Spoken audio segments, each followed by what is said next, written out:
कृष्ण वृंदावनेश्वरः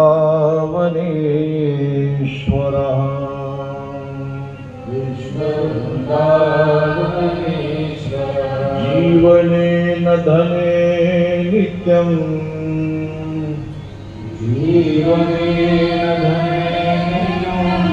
राधा कृष्ण गतिर्मम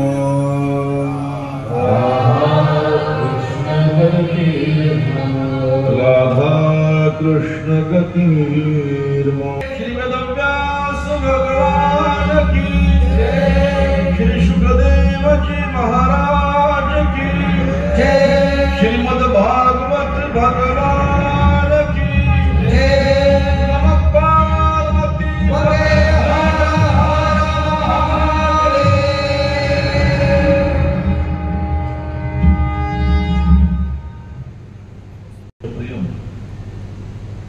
कृष्णं वैपायने वंदे कृष्णं वंदे प्रथासुतम्। सर्वचीज आनंद स्वरूप भक्तवत्सल भक्तकल्पद्रुम आनंद कंद भगवान श्री कृष्ण परमात्मा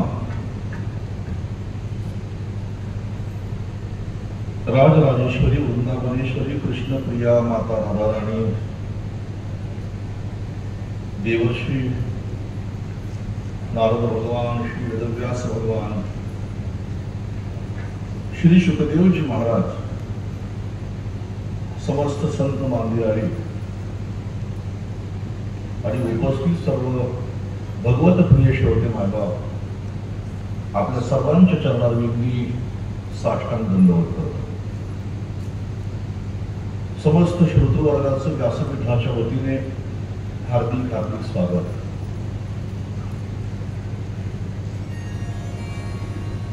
भगवान श्रीकृष्ण परमात्म्याची वाङ्मय मूर्ती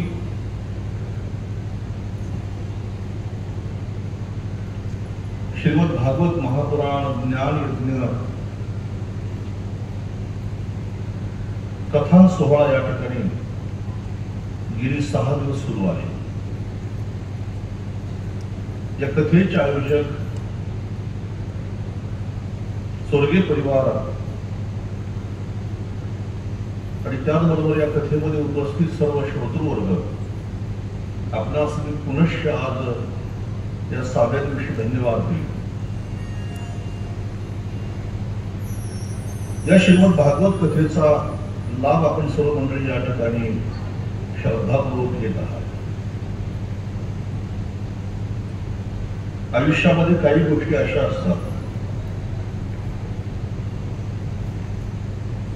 की त्या माणसाने कानामध्ये ऐकू नये. काही गोष्टी अशा असतात की त्या कानाने ऐकायच्या सोडून द्यायच्या. पण श्री भगवंताची कथा अशी आहे की ती कानाने श्रवण करायची, मनामध्ये ती चित्तामध्ये साठवायची आणि सतत तिचं चिंतन करायचं. ज्याप्रमाणे आपण पाहतो की पशु दिवसभर चरतात, गाय बैल, आणि जे चरले संध्याकाळी बसून त्याचं रवंथ करतात. त्याचप्रमाणे या ठिकाणी मी आपल्या सर्वांना सांगेन की काही गोष्टी कानाने आपण श्रवण करू नये. एखादी व्यक्ती आपल्यासमोर एखाद्याची निंदा करीत असेल तर ती कानाने ऐकू नये. अधिकाचे कानी गुण दोष बनाना नहीं. अगर हमारे सामने कोई किसी की निंदा कर रहा है, किसी को बुरा कह रहा है, तो सीधे कान में उंगली डाल के कान बंद करतो. कारण आपल्या समोर इतरांची निंदा करणारा जेवढा दोषी आहे तेवढाच दोषी निंदा श्रवण करणारा सुद्धा असतो. इसलिए कोई अगर हमारे सामने किसी की निंदा करे तो एक तो कान में उंगली डाल के बैठो, एक तो वहां से चल पड़ो. दुसरी गोष्ट, एखादी गोष्ट कानाने जर ऐकली तर ते ऐकायची सोडून द्यायची. एखाद्या व्यक्तीने जर आपल्याला काही बरं वाईट सांगितलं, आपल्याविषयी जर काहीतरी चुकीचं बोलला, अर्थात आपल्याला त्यांनी नाव ठेवलं, निंदा केली, शिव्या दिल्या, अपमान केला, ऐकायचं सोडून द्यायचं. ज्यावेळी एखाद्या व्यक्तीने आपल्याला उच्चारलेले जे शब्द असतात त्याचा आम्ही सतत जर चिंतन मनन केलं तर मनाला मोठ्या वेदना होतात. म्हणून काही गोष्टी कानाने ऐकायच्या आणि त्या सोडून द्यायच्या. आपल्या सर्वांना भगवान बुद्धांचं चरित्र माहिती असतं. एकदा भगवान बुद्ध रस्त्याने चालले असताना एका व्यक्तीने त्यांचा अपमान केला. त्यांना काहीतरी तो अपशब्द बोलला आणि त्यांना अपशब्द बोलल्यानंतर त्यांना शब्द बोलण्याचा, अपमान केल्याचा आनंद त्या व्यक्तीला झाला. काही काही लोकांना दुसऱ्याचा अपमान केल्यानंतर एक आसुरी आनंद मिळतो. त्याच पद्धतीने त्याही व्यक्तीला बुद्धांचा अपमान केल्याचा आनंद त्याला मिळत होता. काही माणसांना दुसऱ्यांचा सन्मान करण्यामध्ये आनंद आहे आणि काही माणसांना दुसऱ्यांचा अपमान करण्यामध्ये आनंद आहे. पण व्यासपीठावर मी आपल्याला एक सल्ला देईन, दुसऱ्याचा अपमान करण्यामध्ये जेवढे शब्द खर्च होतात तेवढेच खर्च शब्द होता दुसऱ्याचा सन्मान करण्यामध्ये. म्हणून दुसऱ्याचा अपमान करून आपलं स्थान त्याच्या मनातून कमी करण्यापेक्षा त्याचा सन्मान करून त्याच्या हृदयामध्ये जागा करण्याचा प्रयत्न करावा. भगवान बुद्धाचा त्याने अपमान केला. बरंच काही तो वाईट म्हणतो होता, पण भगवान रागावले नाही हो. थोडे सुद्धा ते रागावले नाही. उलट त्या व्यक्तीला त्यांनी चांगला सल्ला देण्याचा प्रयत्न केला. जगाचा एक स्वभाव असा आहे, तो आपला स्वभाव कधी बदलत नाही. तसं संत सुद्धा आपला स्वभाव बदलत नाही.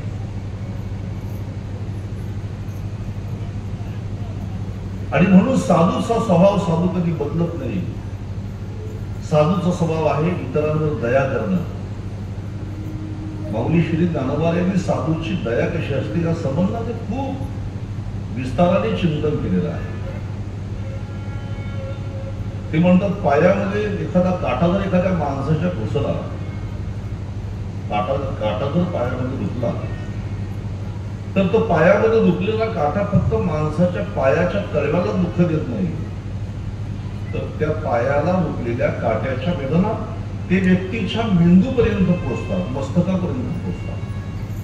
त्याप्रमाणे या संपूर्ण विश्वामध्ये कोणालाही दुःख झालं तरी ते दुःख त्या व्यक्तीचं नसून, त्या जीवाचं नसून, हे दुःख माझं आहे असं संत मानतात.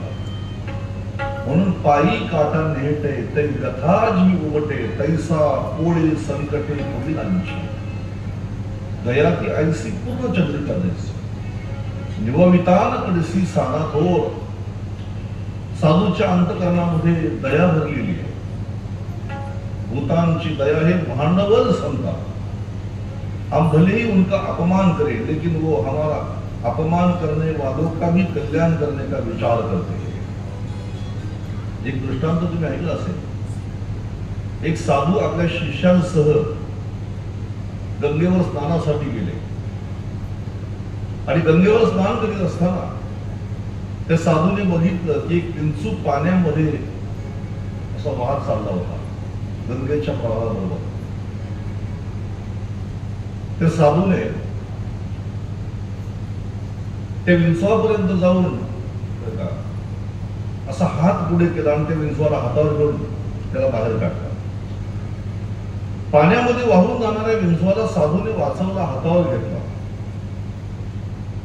आणि त्याला आता काठावर टाकणार एवढ्यात त्या विंचवाने नांगी मारली साधूच्या हाताला. विंचवाची नांगी भयानक असते. ज्याला दंश केला असेल त्यांना माहिती. 24 तास ठणका जात नाही. साधूच्या हाताला जो त्यांनी दंश केला आणि त्यामुळे साधूच्या हातातून तो विंचू खाली पडला पुन्हा पाण्यामध्ये. त्या साधू महाराजांनी पाण्यामध्ये पडलेल्या विंचवाला पुन्हा बाहेर काढला आणि त्याला वाचवायचा प्रयत्न केला. असं 4-5 वेळा साधू त्याला बाहेर काढतात आणि तो विंचू साधूच्या हाताला पुन्हा चावतो.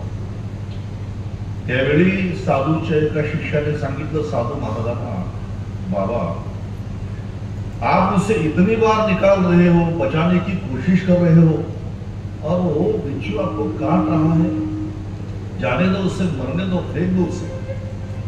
त्याला तुम्ही पुन्हा वाचवायचा प्रयत्न करताय पण तो विंचू तुमच्या हाताला पुन्हा चावतो. कशासाठी त्याला वाचवताय? त्या साधूने शांतपणे उत्तर दिलं, बेटा तेरी बात ठीक है, लेकिन मेरी बात सुनो. ये जो बिच्छू है ये शुद्र जीव है, इसे बुद्धि नहीं. ये तो पशु है, एक सामान्य जीव है. अगर ये जीव अपना स्वभाव नहीं बदल रहा है तो लोग मुझे कहते कि साधु बड़े ज्ञानी होते, तो मैं अपना स्वभाव क्यों बदलू? जर एखादा सामान्य शूद्र जीव त्याचा स्वभाव बदलत नसेल, विंचू चावण्याचा स्वभाव बदलत नसेल, तर मी त्याच्यावर दया करण्याचा स्वभाव का सोडू? भगवान बुद्धाचा त्या माणसाने अपमान केला आणि हसत होता तो माणूस. पण भगवान बुद्धाला राग आला नाही. आणि त्याने भगवान बुद्धाला रागाने विचारलं, मैं तुझे इतनी बार गाली दे रहा हूं तो तुम थोड़ा भी क्रोध नहीं आ रहा है आपको? भगवान बुद्ध शांतपणे म्हणाले, ते म्हणजे समजा जर तुझ्या घरी एखादी व्यक्ती जर पाहुणे आली, तुझ्याकडे एखादा पाहुणा आला आणि तू त्या व्यक्तीचा जर समजा सन्मान केला, त्याला एखादा हार दिला, एखादी शाल दिली, एखादा श्रीफळ दिला, त्याला दक्षिणा दिली, तू तुझं कर्तव्य केलं, पण आलेल्या व्यक्तीने तुझी शालही नाही स्वीकारली, तुझा श्रीफळ नाही स्वीकारला, तू घातलेला हार नाही स्वीकारला, तू दिलेली दक्षिणा नाही स्वीकारली, तर ती राहील कोणाकडे? तर म्हटलं माझ्याकडेच राहील. मग तू त्याला दिलेली जर समजा दक्षिणा किंवा सन्मान त्याने स्वीकारला नाही, तर तो तुझ्याकडेच राहील.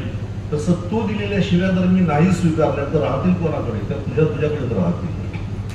आणि म्हणून एखादी व्यक्ती आपल्याला अपमान करते, मनाला दुःख होतं, खेद होतो, पण वाईट वाटून घेऊ नका. भगवंताची कथा मात्र कानाने ऐकायची, मनामध्ये साठवायची, तिचं चिंतन करायचं, तिचं मनन करायचं, आणि जी माणसं आपल्याला भेटतील त्या माणसांना ती कथा सांगण्याचा प्रयत्न करायचा. सगुण चरित्रे परम पवित्रे सादर वर्णावी. भगवंताची सगुण चरित्र परम पवित्र ही सतत वर्णन करावी. म्हणून आज कथेचा 6वा दिवस आहे, उद्या कथेचा समारोप आहे. जरी उद्या कथा संपली तरी सुद्धा मी आज आपल्याला एक महत्वाचा सल्ला देईन. कथा जरी संपली तरी आम्ही 7 दिवस जी कथा श्रवण केली त्या कथेचं सतत चिंतन करायचं, सतत मनन करायचं. ही कथा भगवंताच्या प्रती आपल्या अंतकरणामध्ये प्रेम निर्माण करते. आणि म्हणून आजची जी कथा आहे कथेचा समारोप आहे रुक्मिणी स्वयंवर. त्या रुक्मिणी स्वयंवरामध्ये तुम्हाला पाहायला मिळेल, रुक्मिणी मातेने एका महापुरुषाच्या मुखातून कृष्णाची कीर्ती ऐकली आणि कृष्ण परमात्म्याच्या प्रती रुक्मिणी मातेच्या अंतकरणामध्ये प्रेम निर्माण झालं. ज्यावेळी आम्ही भगवंताची पुन्हा पुन्हा कीर्ती ऐकतो, पुन्हा पुन्हा कथा ऐकतो, त्यावेळी आमच्या अंतकरणामध्ये प्रभूच्या विषयी प्रेम निर्माण होतो, प्रीती निर्माण होते.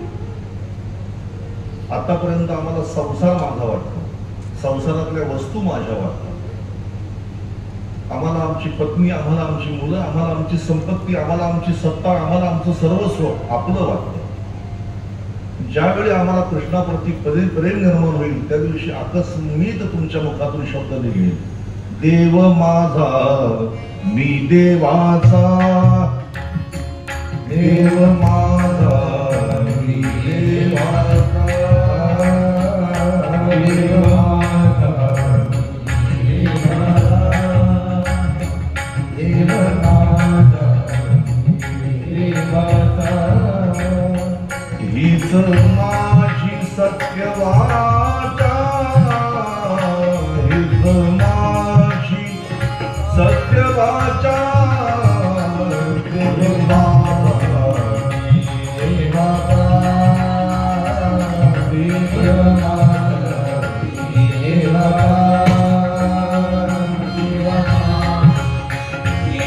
माझा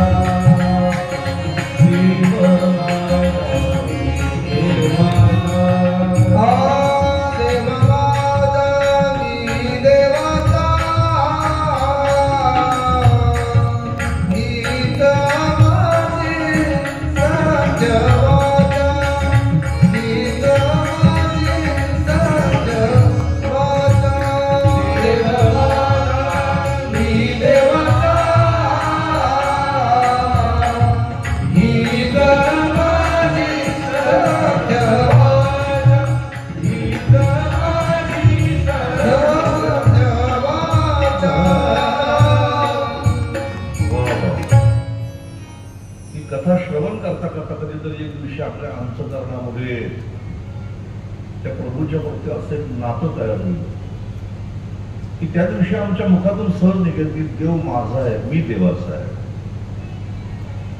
तुम्ही या कृष्णाच्या प्रती कोणतंही नातं जोडा तरी त्याला मान्य आहे. भगवंताच्या प्रती असं एक नातं तयार करा. मग ते कोणतंही नातं असो.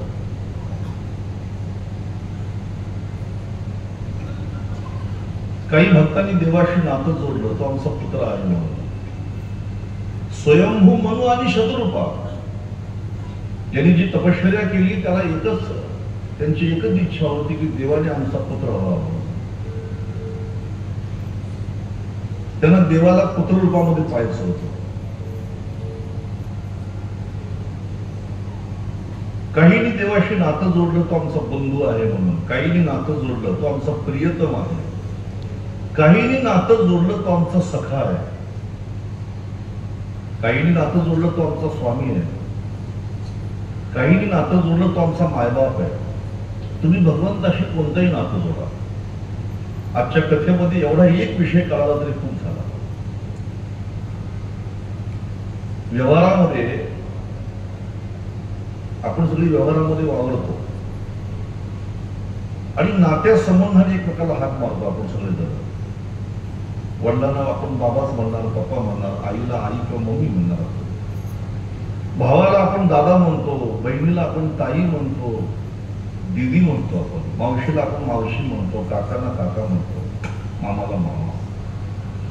व्यवहारामध्ये आम्ही जे नातं असेल त्या नात्याने आम्ही त्या व्यक्तीला हात मारत असतो. आणि समजा आम्ही त्या नात्याला सोडून जर समजा त्या व्यक्तीला हात मारली तर लोक आम्हाला वेडा म्हणतील, मूर्ख म्हणतील, याच्या डोक्यावर परिणाम झाला असं लोक म्हणतील. उदाहरणार्थ, समजा एखादा माणूस आपल्या भावाला दादा बोलला तर ठीक आहे, पण त्याच भावाला जर तो मामा म्हणायला लागला तर लोक म्हणतील हा पागल आहे, भावाला मामा म्हणतो. एखादी व्यक्ती जर मामाला काका म्हणू लागली तर लोक त्याला हसतील, वेडा म्हणतील त्याला. व्यवहारामध्ये नातच म्हणून हात मारावी लागते त्यामध्ये. पण भक्ती मार्गामध्ये तसं नाही. तुम्ही देवाला कुठल्याही नात्याने हात मारा तरी त्याला चालते. त्वमेव माताच पिता त्वमेव, त्वमेव बंधुश्च सखा त्वमेव, त्वमेव विद्या द्रविणं त्वमेव, त्वमेव सर्व मम देव देव. विठ्ठल माय बाप चलता, विठ्ठल भगिनी आणि भ्राता, विठ्ठल विन चाड नाही होता, तुका म्हणे आता नाही दुसरेला. आपल्या महाराष्ट्रामध्ये विदर्भामध्ये एक संत होऊन गेले, गुलाबराव महाराज. त्यांना डोळे नव्हते, अंध, प्रज्ञाचक्षु म्हणून त्यांना त्यांची प्रसिद्धी आहे. या माधव महाराज कल्याण तालुका वारकरी संप्रदायाचे अध्यक्ष माधव महाराज यांचे या ठिकाणी आगमन झाले. जोरदार टाळ्या वाजून त्यांचं स्वागत. त्याचबरोबर त्यांच्या बरोबर आमचे विश्वनाथजी नाईक यांचं सुद्धा आगमन झालेलं आहे. त्यांचं सुद्धा मी स्वागत करतो. असू द्या, बसू द्या. महाराज माधानची, अमरावतीच्या जवळ एक माधान म्हणून गाव आहे. जन्मांध दृष्टीच नाही त्यांना, पण त्यांनी देवाशी जे नातं जोडलं, विचार करण्यासारखं नातं आहे. ते कृष्णाला आपला पती मानतात. पण विचारलं की तुमचा परिचय काय, ते म्हणायचे मी ज्ञानेश्वर महाराजांची कन्या आहे आणि माझा पती श्रीकृष्ण. गळ्यामध्ये मंगळसूत्र असायचं त्यांच्या, छान असं मध्ये स्त्रियांसारखा भान पाडलेला, त्याच्यामध्ये कुंकू भरलेलं, कानामध्ये कुंडल, नाकामध्ये नथ, हातामध्ये बांगड्या, स्त्रीवेश. आणि आपला परिचय करून द्यायचे की ते म्हणायचे मी कृष्णाची पत्नी आहे, कृष्ण माझा पती आहे. एवढे विद्वान गुलाबराव महाराज, एवढे विद्वान. आज त्यांचे ग्रंथ इंग्लिश मध्ये सुद्धा आहे. तुम्हाला आणखी एक गोष्ट सांगतो. माऊली श्री ज्ञानोबारायांना आता जवळजवळ बरं का समाधीस्थ होऊन 725 वर्ष होऊन गेली.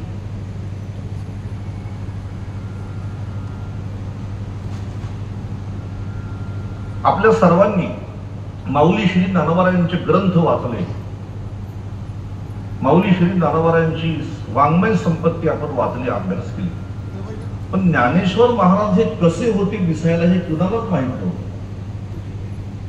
ऐका जरा, ज्ञानेश्वर महाराज हे दिसायला कसे होते कुणालाच माहित नव्हतं. फक्त त्यांचं वर्णन फक्त केलं जनाबाईने. जनाबाईने वर्णन केलंय, शांती ब्रह्म एकनाथ महाराजांनी वर्णन केलंय, खूप छान. नाथ महाराजांनी वर्णन केले, दिव्य तेजपुंज मदनाचा पुतळा, परब्रह्म केवळ ओतला असे. याच्यावरून ज्ञानेश्वर महाराज हे दिसायला खूप सुंदर होते असं आम्ही फक्त म्हणू शकतो. पण माऊली ज्ञानेश्वर महाराज कसे होते हे जगाला दाखवणारे महाराष्ट्रातले पहिले संत आहेत प्रज्ञाचक्षु गुलाबराव महाराज.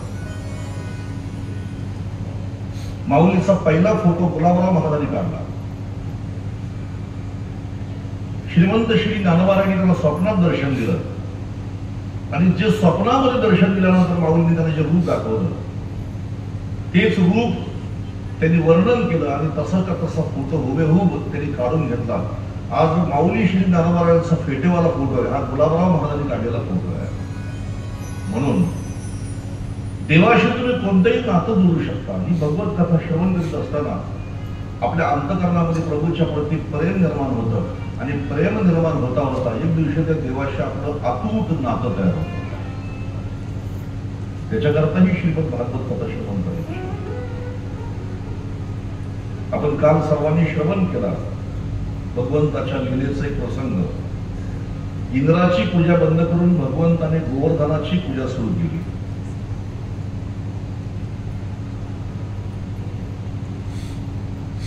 आणि संपूर्ण गोकुळवासियांना दाखवलं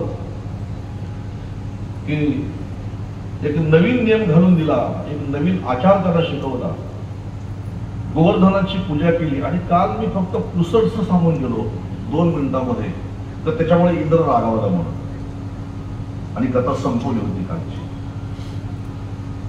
माणसाला सगळं सहन होतं, पण आपल्या अधिकारावर अतिक्रमण झालेलं माणसाला सहन होत नाही. आणि मानासाठी माणसं कुठली सीमा पार करतील सांगता येत नाही. इथे शुकदेवजी महाराज सांगतात, राजा भगवान कृष्णाने गोवर्धनाची पूजा केली, पण त्याचा परिणाम असा झाला की इंद्र रागावला. इंद्रस्तदात्मनं पूजा विज्ञाय विहतां नृपः गोपेभ्य कृष्णनाथेभ्यो नंदादिभ्यश्चूपसः. राजा पण इंद्र रागावला. नुसता रागावला नाही, तर इंद्राने भगवान कृष्णाची निंदा सुद्धा केली. कृष्ण निंदा त्याच्याकडून घडली. माणसाला राग आल्यानंतर माणसाचं वाणीवर सुद्धा नियंत्रण राहत नाही.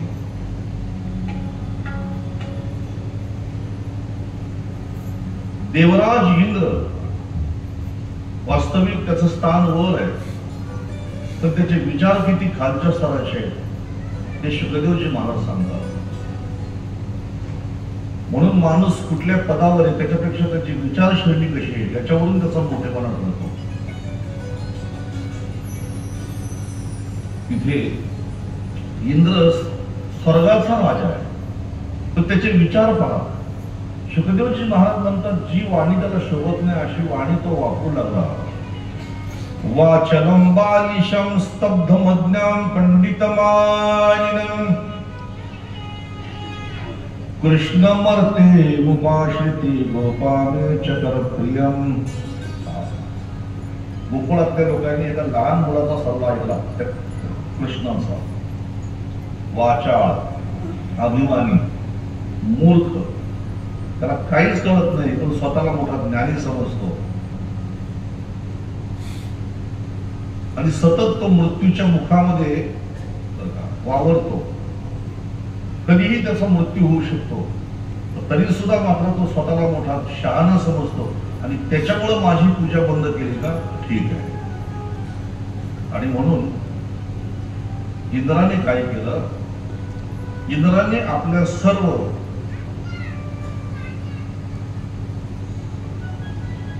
ज्यांच्यावर त्याची सत्ता होती त्या सर्वांना बोलावून घेतलं, सांगितलं गोकुळीचा ठाव गुरु नेली. गोकुळामध्ये एक सुद्धा माणूस, एक सुद्धा पशु, एक सुद्धा वासरू, लहान बाळापासून सगळे मेले पाहिजे. आणि म्हणून त्याने वरुण देवतेला आदेश दिला की संपूर्ण गोकुळ तुम्ही पाण्यामध्ये वाहून नष्ट करून टाका. सोसाट्याचा वारा सुटला, विजांचा कडकडाट सुरू झाला.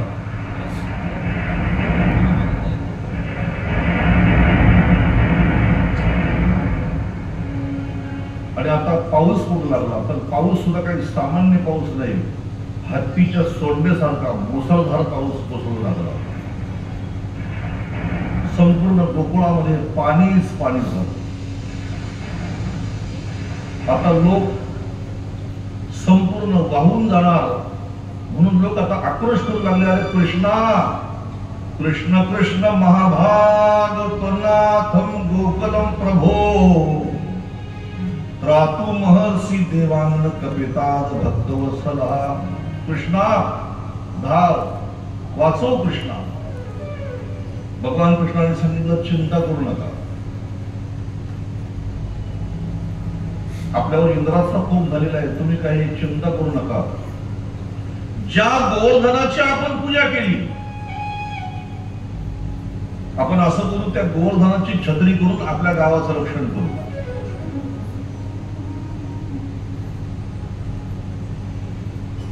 गोकुळातील लोक म्हणले गोवर्धन पर्वताची छत्री करणार म्हणजे 7 कोसाचा पर्वत आहे, त्याची छत्री करायची म्हणजे मैं जैसा कह रहा हूं वैसे सब जन करो, चलो मेरे साथ. सर्व गोकुळातल्या लोकांनी चला, मुला बाळांसह सर्वांनी चला, गाई वासरे घेऊन चला. कुठे? गोवर्धनाच्या समीप चला सर्व. या बंडाला आपल्या महाराष्ट्रातील एक सुप्रसिद्ध मृदंग वादक, ज्यांना अनेक पुरस्कार आतापर्यंत प्राप्त झालेले असे बंडाराज महाराज घाडगे यांचे या ठिकाणी आगमन झाले.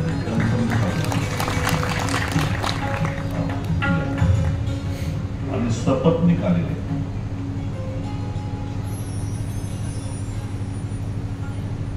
चलो गोवर्धन के पास चलते. सगळेजण गोवर्धन पर्वताच्या जवळ आले. आता हा गोवर्धन आपलं रक्षण करणार. कृष्णा गोवर्धन कसं रक्षण करील तुम्ही पाहत, कसं रक्षण करत होते. त्याला सर्वांनी गोवर्धनाच्या जवळ चला. संपूर्ण गोकुळ गोवर्धनाच्या जवळ आणलं. आणि इत्युक्तेन हस्तेन कृत्वा गोवर्धनाचलम दधार लीलया कृष्ण क्षत्रा कविव बालकः. अहो, लहान मुलं खेळता खेळता खेळता खेळता, काही शब्दोजी महाराज म्हणतात, लहान मुलं खेळता खेळता पावसाळ्यामध्ये उगवलेली छत्री सहज उचलतात. अशी ती पावसाळ्यात छत्री उगवते ना, अशी त्याला काहीतरी शब्द आहे वेगळा. ती पावसाळ्यामध्ये छत्र्या उगवतात. लहान मुलं खेळता खेळता ती छत्री अशी सहज उचलून अशा हातामध्ये घेतात. तसं इथे भगवंताने तो गोवर्धन पर्वत त्या छत्रीसारखा सहज वर नेला. इत्युक्तेन हस्तेन कृत्वा गोवर्धनाचलम दधार लीलया कृष्ण क्षत्रा कविव बालकः. छोटे बच्चे जिस तरह वो बारिश में निकली हुई छाता ऐसे सहज उठाते हैं, उसी तरह त्याचप्रमाणे भगवंताने तो पर्वत उचलला आणि सर्वांना सांगितलं चला रे पर्वताच्या खाली, या पर्वताच्या खाली. सगळेजण पर्वताच्या खाली आले. काही म्हातारी माणसं होती, ते म्हटले पोरांनी पर्वत उचलला, आपण पण त्याला हात लावला. त्यांनी पण असा हात लावला. काही म्हटले आपण त्याला काठ्या लावला. आणि सर्वांनी कुणी काठ्या लावल्या, कुणी कुणी हात लावलाय. असं करता करता 7 दिवस आणि 7 रात्र पाऊस थांबत नाही. वास्तविक आपल्या हाताच्या तळ हातावर इंद्र देवता आहे. इंद्र ही कर्माची देवता आहे. भगवंताने गोवर्धन पर्वत उचलून आपल्या हातावर नाही घेतला तर इंद्राच्याच माथ्यावर तो पर्वत ठेवलेला आहे. शुकदेवजी महाराज म्हणतात, इंद्रा तुला झालेला अभिमान आणि त्या अभिमानामुळे तू संपूर्ण गोकुळ बुडवायचा प्रयत्न केलास, पण मी तुझ्या मस्तकावरती हा पर्वत ठेवलेला आहे. आता भोग तुझ्या कर्माची फळ, असं भगवान म्हणतात. 7 दिवस असा पर्वत हातावर धरलेला आहे. 7 दिवस 7 रात्र गोकुळातले लोक म्हणतात, कृष्णा काहीतरी खाऊन घे बाबा, पाणी पिणी तरी पिऊन घे. तो म्हटला, मी जर समजा पर्वत सोडून गेलो तर हा पर्वत तुमच्या अंगावर पडेल. ते सगळे हसायला लागले. म्हणजे याला असं वाटलं तर पर्वत मी हातावर घेतला, इथं काठ्या लावून आमचा जीव चाललाय, आम्ही घामात घेऊन जातो आणि हा म्हणतो मी गेलो तर पर्वत अंगावर पडेल. ठीक आहे, थोडा वेळ तुम्ही सांभाळा, मी पाणी पिऊन येतो. असं म्हटल्यावर नुसती करंगळी वाकडी केल्याबरोबर यांच्या काठ्या कडाकडा मोडल्या. कृष्णा पुन्हा पर्वत सावरला आणि सगळे गोकुळातले लोक जे होते बाहेर उभे पर्वताच्या खाली, ते नंद राजाला म्हणतात, राजा आज आम्हाला कळालं की हा तुझा जो पुत्र आहे हा काही सामान्य पुत्र नाही. हमने बहुत सारे पहलवान देखे लेकिन आपके बच्चे जैसा पहलवान हमने कभी नहीं देखा. अरे पहलवानाला 50 किलोची 100 किलोची गोणी उचलत नाही, तुझ्या या पहलवानाने एवढा मोठा पर्वत उचलला. नंदराजा म्हणतात, तुम्हाला सांगतो, जेव्हा हा जन्माला आला ना, याने लहानपणीच पुतना मावशी मारली, शक्तासूर तृणावर त्यांनी मारला आणि गर्गाचार्यांनी असं जेव्हा भविष्य काढलं, कुंडली काढली, तेव्हाच मला सांगितलं होतं तर तुमच्या या पुत्रामध्ये भगवंताचे बरेचसे गुण आहेत, हा भगवंतच आहे असं तेव्हा सांगितलं होतं. आणि मग काही गवळी विचारतात कृष्ण परमात्म्याला, कृष्णा तुझे वडील बोलतात की तुझ्यामध्ये नारायणाचा अंश आहे, खरंच काय कृष्णा तू देव आहे? ते म्हटले तसं काही नाही, प्रत्येक बाप आपल्या मुलाचा मोठेपणा करतो. माझ्या अंगात जी पर्वत उचलायची ताकद आली ना, ती कशामुळे आली तुम्हाला सांगतो. कुछ माखन को बल बढ़ियो,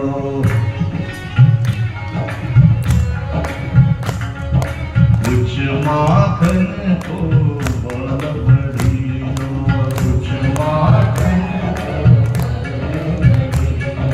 कुछ गोपन करी सहाय,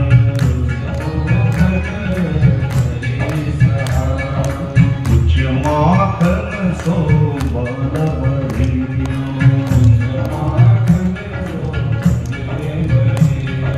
कुछ गोपन करी सहाय.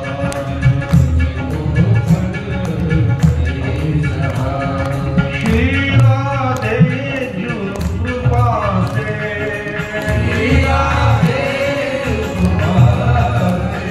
श्री राधे जो कृपा से,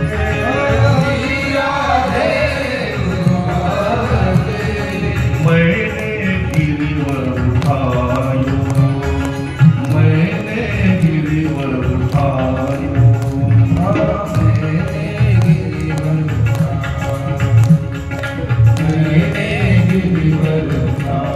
अरे ये पर्वत जो मैंने उठाया, ये चुरा चुरा कर जो मैंने माखन खाया था, ये इसका बल है.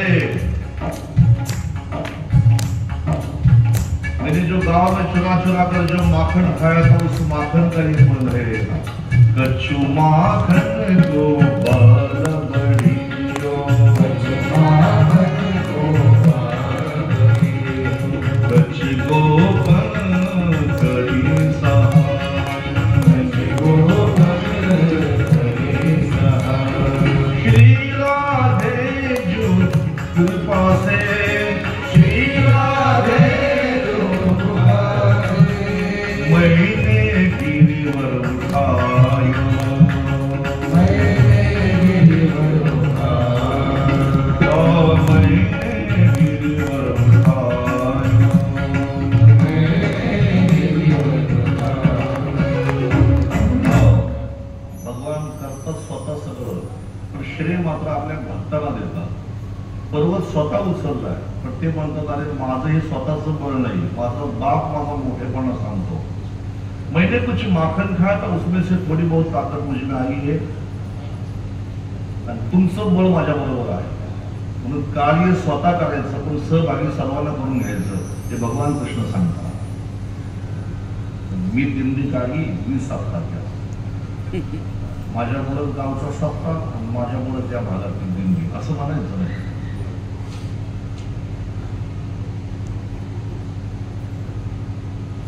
हनुमंत लंकेमध्ये जाताना एक प्रसंग सांगतो तुम्हाला सर्वांना. हनुमंत लंकेमध्ये जाताना हनुमंताने सांगितलं आपल्या सर्व मित्रांना, तो प्रसंग सर्वांना विस्ताराने माहितच आहे. वानरांच्या 4 तुकड्या केल्या होत्या पूर्व पश्चिम दक्षिण उत्तर दिशेला जाण्यासाठी. सुग्रीवाने दक्षिण दिशेकडे बुद्धिमान वानरं गेली होती. त्याच्यामध्ये नल, नील, अंगद, जामवंत, हनुमंत ही सगळी बुद्धिमान वानरं जी होती दक्षिण दिशेकडे गेली होती. समुद्राच्या तीरावर ही सगळी बुद्धिमान वानरं आल्यानंतर जटायूचा भाऊ संपातीने पत्ता सांगितला की इथून 100 योजन दूर रावणाची लंका आहे, त्रिकुट पर्वतावर, आणि तिथे अशोक वाटिकेमध्ये सीता प्रभू रामचंद्राचं चिंतन करीत बसलेली आहे, मला इथून दिसते. तर जो कोणी इथून एका दमात समुद्र पार करून जाईल तोच सीता मातेचा शोध लावू शकतो, सीता मातेला पाहू शकतो आणि सीता मातेचा निरोप घेऊन परत येऊ शकतो. प्रत्येक जण आपापलं बळ सांगायला लागला. कोण म्हणतं मी 10 योजन जाईल, कोण म्हणतं 20 योजन जाईल, काही म्हटले मी 40 योजन जाईल. म्हातारा जामवंत म्हटला, पोरांनो मी जेव्हा तुमच्या वयाचा होतो ना तेव्हा खूप पराक्रम झालेला आहे. तुमच्या वयाचा होतो तेव्हा, आता झालो म्हातारा. हनुमंत काही बोलत नाही. म्हणून हनुमंताला विचारलं जामवंताने, अरे तू का गप्प बसला? तुझा तर अवतार प्रभू रामचंद्राच्या कार्यासाठी. राम काज लगी तव अवतार, तुझा अवतार प्रभू रामचंद्राच्याच कार्यासाठी आहे, बोल ना. असा चुपका बसलेला आहे. जी बुद्धिवान माणसं असतात ना ती जास्त बडबड करत नाही, पण अर्धवट असतात तर ते खूप बोलतात. भरलेला माठ असतो ना आवाज करत नाही कधी, पण रिकामा माठ हा जास्त आवाज करतो. हनुमंत शांत बसलेले. जामवंत म्हणजे तू ठरवलं तर जाऊ शकतोस हनुमंता. हनुमंत म्हणजे ठीक है, अगर आपकी इच्छा है, आपकी कृपा से मैं जा सकता हूं. पण हनुमंत जेव्हा जायला निघाले तेव्हा सर्वांना एक विनंती केली, मैं जाऊंगा लेकिन आप सबको मेरी विनती है. कौन सी विनती? जब तक मैं लौट के नहीं आऊं कोई भी यहां से नहीं जाएगा वापिस. बघा हनुमंत काय म्हणतात, मैं जाऊंगा लौट के आऊंगा लेकिन मैं जब तक लौट के नहीं आऊंगा, म्हणजे मी जोपर्यंत परत येत नाही तोपर्यंत तुम्ही सर्वांनी इथे थांबून राहायचं. आणि मी तिकडनं आलो की मग आपण सर्वांनी मिळून प्रभू रामचंद्राकडे जायचं. कबूल असेल तर मी जाईल. वानरांची एकमेकाची फुसफुस कानामध्ये सुरू झाली. हा लंकेमध्ये चालला, कधी पोहोचणार, कधी परत येणार, आणि तोपर्यंत आपण थांबायचं इथे. हनुमंताने सांगितलं नुसतं थांबू नका, मी चाललो यशस्वी होऊनच परत येईल, पण मी येईपर्यंत तुम्ही मस्त फळं खायची, पाणी प्यायचं, आनंदाने प्रभूचं भजन करायचं, मी लवकर परत येईल. आता लंकेमध्ये चालले हनुमंत बाकीच्यांना म्हणतात मी येत नाही तोपर्यंत इथे थांबून राहा. याचं उत्तर तुम्हाला मी एका शब्दात देतो. हनुमंतांना असं म्हणायचंय, मी लंकेमध्ये चाललो, आता मी विजय होऊनच परत येणार आहे, आणि मी जर विजय होऊन आलो आणि मी जर प्रभू रामचंद्राकडे एकटा गेलो तर शाबासकी फक्त मला एकट्याला मिळेल, पण आपण सर्व मिळून जर प्रभू रामचंद्राकडे गेलो तर सर्वांना शाबासकी मिळेल. म्हणजे कार्य मी करणार पण शाबासकी सर्वांना मिळाली पाहिजे. आणि म्हणून बुद्धिमतां वरिष्ठम अतुलित बलधामं हेम शैलावदेहं धनुजवन कृशाणो ज्ञानी नामाग्रगण्यं. त्याला म्हणायचं ज्ञानी, त्याचं सगळं मीच करतो.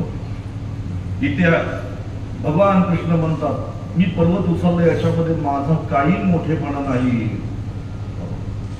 याच्यामध्ये माझ्या सख्यांचा, माझ्या सौगड्यांचं याच्यामध्ये मला स्थायी झालं म्हणून मी पर्वत उचलला. इंद्र शरण आला.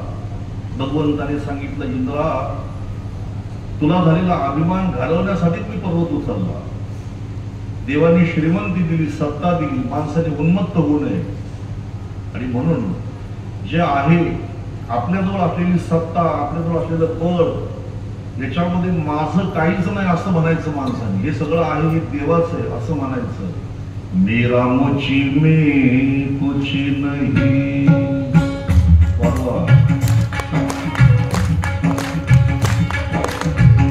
मेरा मुझी में कुछ नहीं,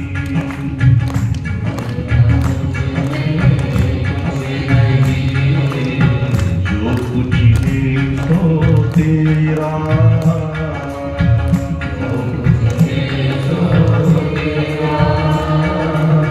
तेरा तुझको सौंपने क्या लागे मेरा कबीरा, क्या लागे मेरा. तेरा तुझको सौंपने क्या लागे मेरा कबीरा,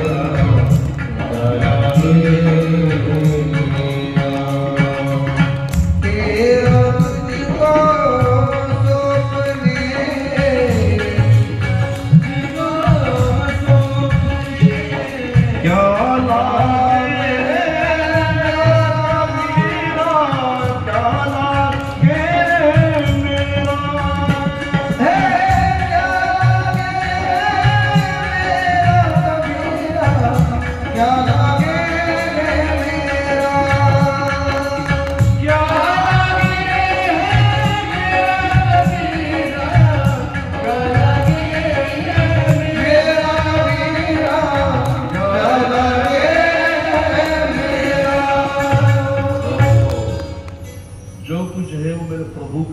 देने वाला भी प्रभु है, लेने वाला भी प्रभु है. इसलिए जो कुछ मैं है उसे समर्पण करता हूं. म्हणून रोज मी या ठिकाणी व्यासपीठाला येतो बाळाराम महाराजांच्या मुखातून. दयानंदजी थोरगे यांचे आजोबा खूप मोठे पुण्यपुरुष होऊन गेले. मी पुण्यपुरुष या शब्दाचा प्रयोग याच्यात अर्थात करतो की ज्या साधनाने जीवाला शुद्ध पुण्य मिळेल असं साधन जीवाला ज्यांनी प्राप्त करून दिलं तो खरा पुण्यपुरुष समजायचा. माती जेणे पावी जे ते शुद्ध पुण्य, आणि देवाच्या भजनाने शुद्ध पुण्य प्राप्त होतं. असं देवाचं भजन ज्या गावामध्ये सुरू करण्याची बुद्धी ज्या पुरुषाला घडली ते पुण्यपुरुष आहे. आणि त्यांची परंपरा यांनी जोपासलेली आहे. आता त्यांच्याबद्दल खूप काल 2-3 दिवस आपण ऐकताय. आळंदीला धर्मशाळा बांधणं, गाणगापूरला धर्मशाळा बांधणं, दान धर्म करणं, या भागवत कथेचं आयोजन करणं. आणि शिवाय दुसरी गोष्ट अत्यंत महत्वाची आहे की कार्य ते करतात पण सहभागी सर्वांना करतात, हे विशेष आहे. म्हणून या ठिकाणी इंद्राला भगवंताने उपदेश केला. इंद्राने भगवंताची शरणागती पत्करली. ब्रह्मदेवाचं गर्वहरण केला, भगवंताने इंद्राचं गर्वहरण केला. त्याच्यानंतर एक आणखी प्रसंग येतो पुढे, आणि तो प्रसंग म्हणजे गोकुळातले लोक एकादशीचं व्रत करायचे. सगळ्या व्रतामध्ये शिरोमणी व्रत एकादशीचं व्रत. इथं जे एकादशीचं व्रत करीत नसतील त्यांना मी आजपासून सांगेन, तुम्ही जगातले सगळे व्रत केले पण एकादशीचं व्रत नाही केलं तर तुम्ही जगातलं कुठलंच व्रत केल्याचं पुण्य तुमच्या पदरामध्ये पडत नाही. श्रीमद भागवतामध्ये एकादश स्कंदामध्ये भगवान स्वतः म्हणतात, जो एकादशीचा व्रतधारी मी नित्य नांदे तयाचे घरी, सकळ व्रताचे श्री एकादशी पै माझी. सगळ्या व्रतांमध्ये शिरोमणी व्रत एकादशीच आहे. आणि जे एकादशीचं व्रत करतात भगवान त्यांच्या घरी लक्ष्मी सहित वास्तव्य करतात. म्हणून आपण सर्वांनी ऐकलं असेल, मार्गशीर्ष महिन्यातला गुरुवार सगळ्याच बाया करतात. करता का नाही गुरुवार तुम्ही सगळ्या बाया? मार्गशीर्ष महिन्यातला गुरुवार किती बाया करीत नाही त्यांनी बरोबर हात करा. ज्या करीत नाही मी त्यांच्यासाठी विचारतो. म्हणजे इथं बसलेल्या 16 वर्षाच्या मुलीपासून तर 80 वर्षाच्या आजीपर्यंत सगळ्याच बाया मार्गशीर्ष महिन्याचा व्रत करतात. तुम्ही लक्ष्मीचं व्रत करता, चांगली गोष्ट आहे. लक्ष्मीचं व्रत करता, आनंदाची गोष्ट आहे. आणि शेवटच्या बुधवारी तुम्ही त्या लक्ष्मीचं व्रताचं उद्यापन करताना लक्ष्मीला म्हणता की आई तू आमच्या घरी सहपरिवार ये, असं तुम्ही तिला म्हणता. लक्ष्मीची पोथी वाचून तुम्ही तिचा आदर सन्मान करता, वाईट वाटून घेऊ नका. तुम्ही वयाच्या 16 वर्षापासून तर वयाच्या 80 वर्षापर्यंत नाही तर मरणाच्या शेवटच्या 99 वर्षापर्यंत जरी तुम्ही समजा लक्ष्मीची पूजा केली तरी तुम्हाला मी व्यासपीठावर आत्मविश्वासाने सांगतो लक्ष्मी तुमच्या घरी नाही येऊ शकत. पुढच्या वर्षी माझी कथा नाही ठेवली तरी झाली.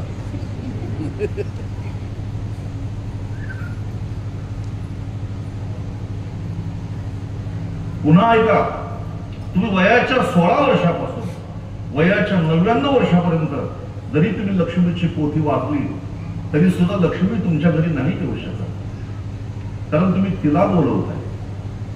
आता 4-5 वर्षामध्ये तुमचा सर्वांचा माझा परिचय झालेला आहे. मी तुम्हाला सर्वांना चेहरे ओळखतो, मला नावं नाही माहीत तुमची. तर समजा मी एखाद्या सरवली पाण्याच्या माऊलीला म्हटलो की माऊली आमच्याकडे एक कार्यक्रम आहे, तुम्ही याल का आमच्या घरी? तर ती म्हणते तुमच्या घरी यायला हरकत नाही, पण आमच्या त्यांना विचारावं लागेल. जर एखादी मरणारी बाई जर आपल्या पतीची परवानगी घेतल्याशिवाय जर आमच्या अंबरनाथला येत नाही 15 किलोमीटर दूर, तर ज्याची लक्ष्मी दासी आहे, ज्याची अर्धांगिनी आहे, त्या परमेश्वराची परवानगी घेतल्याशिवाय तुमच्या घरी ती कशी येईल? तुम्ही त्याचं व्रत करीत नाही, तुम्ही एकादशीचं व्रत करता, मार्गशीर्ष महिन्यातली पोथी वाचता. मार्गशीर्ष महिन्यातल्या पोथ्या बंद करू नका, सुरू ठेवा, बिनधास्त सुरू ठेवा.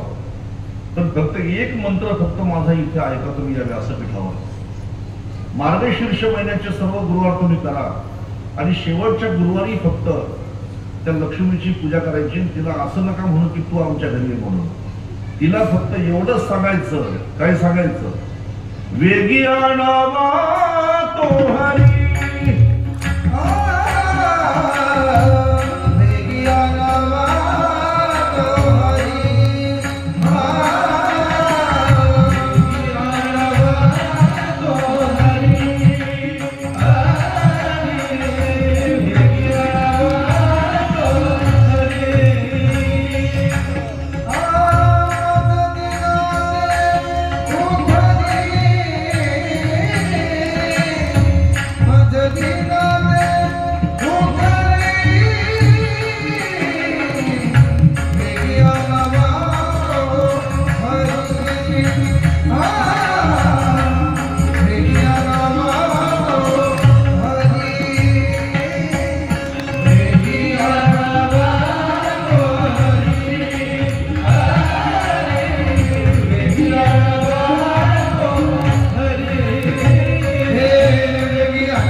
तिला फक्त शेवटच्या गुरुवारी म्हणायचं आई साहेब आमची एकच विनंती आहे. काय?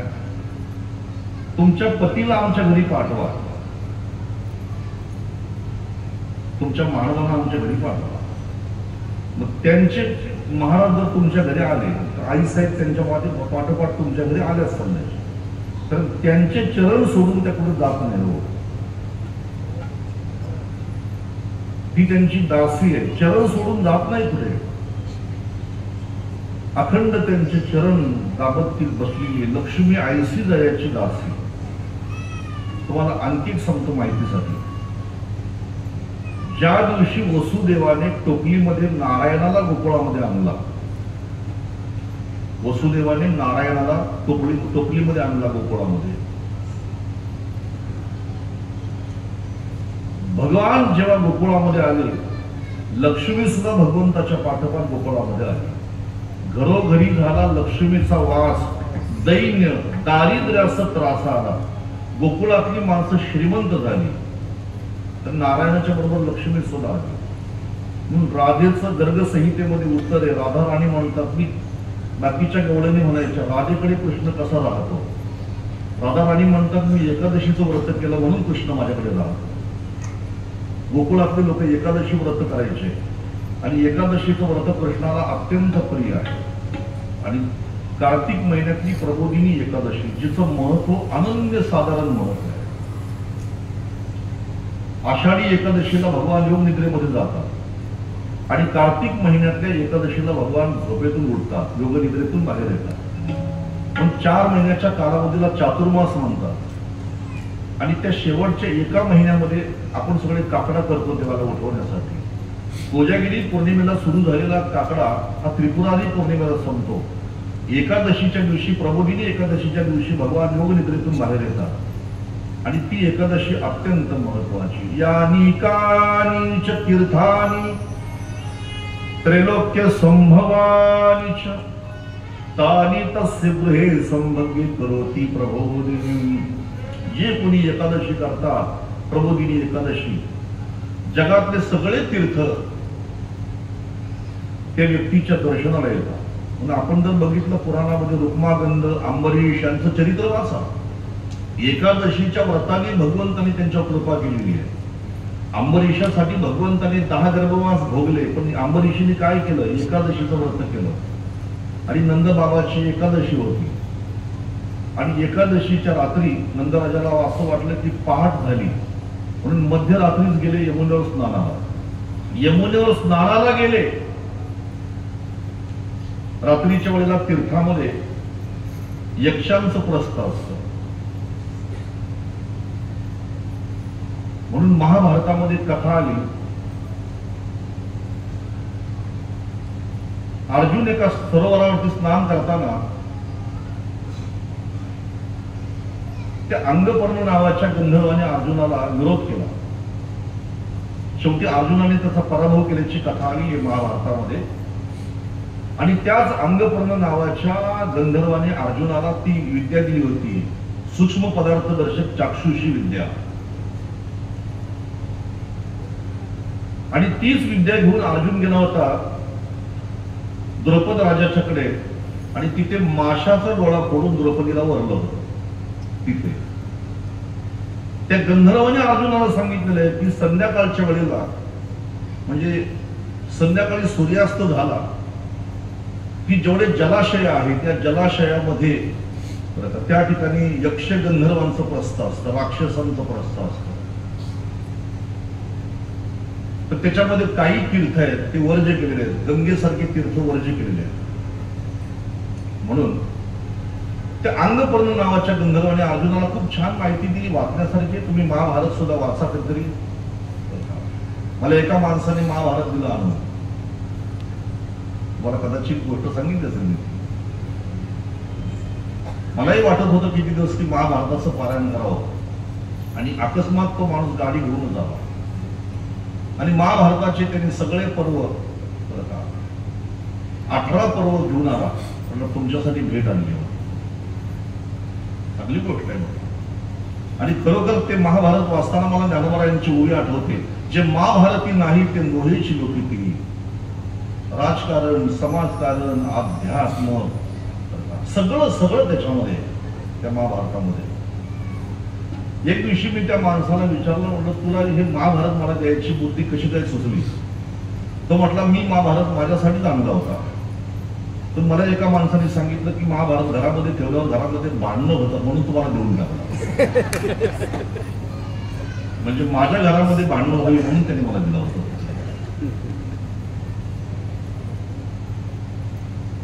नंद राजा स्नानासाठी गेले, यक्षगंधर्वांनी पकडलं आणि वरून लोकांना घेऊन गेले. इकडे चर्चा सुरू झाली बरं का. कृष्णाचे वडील नंदराजा पाण्यामध्ये बुडाले, पाण्यामध्ये बुडाले, पाण्यामध्ये बुडाले.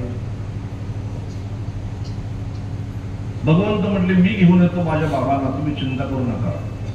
भगवान थेट वरून लोकांमध्ये गेले आणि वरून लोकांमध्ये जाऊन आपल्या पित्याला वरून लोकातून मृत्यू लोकांमध्ये घेऊन आले.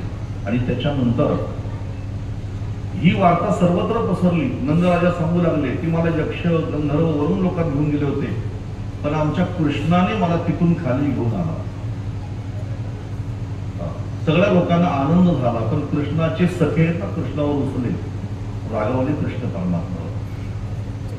ते म्हटले काय रे कृष्णा, स्वतःच्या बापाला वरून लोक दाखवून आणला गपचूप, आणि आम्ही तुझे मित्र आहे, आम्हाला फक्त इथेच फिरवतोस, डोंगर दऱ्यामध्ये फिरवतो, आम्हाला पण दाखवलं काहीतरी, वैकुंठ दाखव.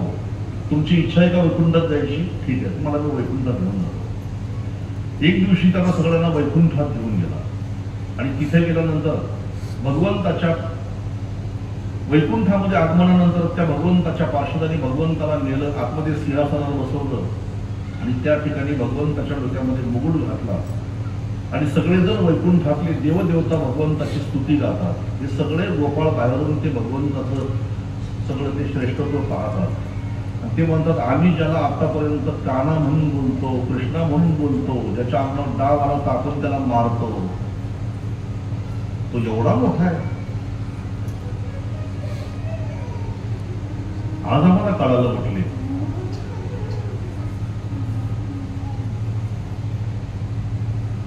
कुस्ती खेळता कासाविसी, शेंबूड खरकटे नाकासी, कडे घेऊ सावकासी,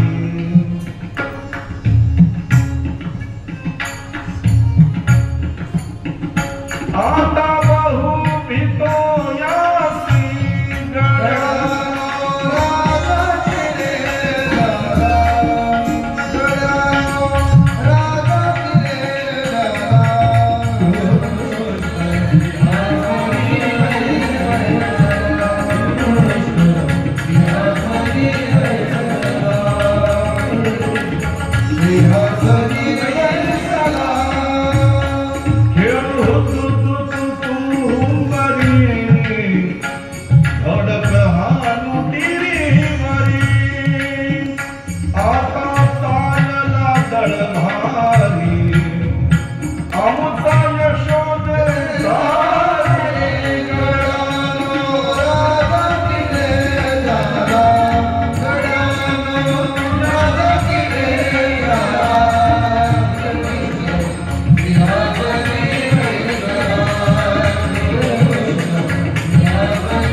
कृष्णा जेव्हा त्यांना बोलून घेतलं जवळ, काय रे देवा, तुला खरं सांगू, आपण आता इथं जास्त वेळ थांबायला नाही पाहिजे. काय केलं पाहिजे, जिथं होतं तिथं गेलं पाहिजे खाली. का? अरे इथं आहे ना, तो आमच्यापेक्षा जरा वेगळा वाटतो आम्हाला, आणि खरं सांगू तुझ्या डोक्यामध्ये सुवर्णाचा मुकुट घातलेला आहे, आणि सगळेजण तुझी सेवा करतात, पण तुला खरं सांगू कृष्णा, तुझ्या डोक्यावरती जो मोराचा मुकुट शोभून दिसतो ना, हा सुवर्ण मुकुट तुला नाही शोभून दिसत कृष्णा. तुझी ती घोंगडी, तुझ्या हातातली काठी, आम्हाला तुला तसं बघायची सवय झाली आहे ना. लवकर चल कृष्णा खाली. पुन्हा सर्वांना घेऊन भगवान एका क्षणामध्ये मृत्यू लोकांमध्ये आले. बोले जय श्रीकृष्ण, जय श्रीकृष्ण. आणि आता इथून पुढे एक प्रसंग आहे, आणि तो प्रसंग म्हणजे भागवताचे पंचप्राण. दशमस्कंदाच्या 29व्या अध्यायापासून तर 33व्या अध्यायापासून सुरू होते रासलीला, आणि याला रास पंचाध्याय असं म्हटलेलं आहे. आपल्याला थोड्या वेळामध्ये याचं चिंतन करायचंय. रास पंचाध्यायीचं फक्त थोड्या वेळात आपल्याला चिंतन करायचंय, पण थोडंसं आपण त्याच्या आधी थोडंसं संकीर्तन करू. श्री राधे गोविंद भज मन श्री राधे,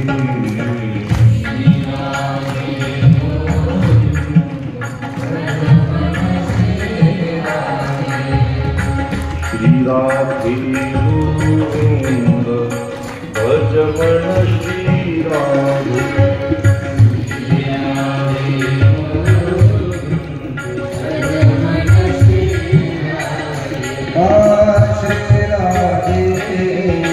जय राधे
भागवताचे पंचप्राण म्हणजे रासलीला आहे. गुहेमध्ये राहणारे योगी महापुरुष सतत ज्या रासलीलेचं चिंतन करतात अशी ही रासलीला, आणि जिचं वर्णन करताना शुकदेवजींसारखा विदेयी महात्मा सुद्धा समाधिस्थ होतो अशी ही रासलीला आहे.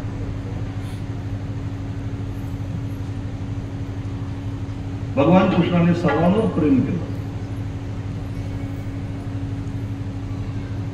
आणि संपूर्ण गोकुळानेही कृष्णावर प्रेम केलं, पण कृष्णावर विशेष प्रेम केलं ते गोपाळ आणि गोपिका. नारद भक्ती सूत्रामध्ये माधव महाराज नारदांचं म्हणणं असं आहे, तुम्हाला भक्ती कशी असते हे पाहायचं असेल तर त्याच्यासाठी एकच उत्तर आहे, यथा व्रज गोपिकाना, जशी गोपिकाने केली तशी भक्ती, त्याला भक्ती म्हणायची. आणि त्या प्रेमा भक्तीचं वर्णन नारद भक्ती सूत्रामध्ये नारदांनी केलंय. प्रेम प्रेम म्हणजे काय? लोक ज्याला प्रेम म्हणतात ते कसलं आलं प्रेम? ती वासना आहे. वासनेने प्रेमाचे कपडे घातले अंगावर, स्वार्थाने प्रेमाचे कपडे घातले अंगावर. त्यांनी आमच्यावर प्रेम केलं तर आम्ही त्यांच्यावर प्रेम करणार, त्यांच्याकडून काही मिळालं तर आम्ही त्यांच्यावर प्रेम करणार, तो आम्हाला काहीतरी देतो पण आम्ही त्याच्यावर प्रेम करणार. म्हणून या जगामध्ये आम्ही ज्याला प्रेम म्हणतो ते प्रेम नाही, वासनेने प्रेमाचे कपडे घातलेले हेच म्हणू शकतो.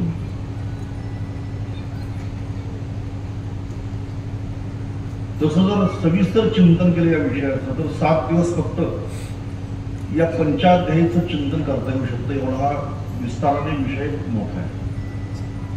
प्रेमाची व्याख्या एका वाक्यात सांगतो, जे क्षणाक्षणाला घडतं त्याला प्रेम म्हणत नाही, प्रतिक्षण वर्धमानम. जे प्रत्येक क्षणाला वाढतो त्याला म्हणतात प्रेम, जे हळूहळू कमी होतं त्याला कसं काही कोणी प्रेम म्हणत. गोकुळातल्या गवळणी म्हणायच्या, आम्ही कृष्णाला आवडू किंवा न आवडू पण तो आम्हाला जीवापासून आवडतो.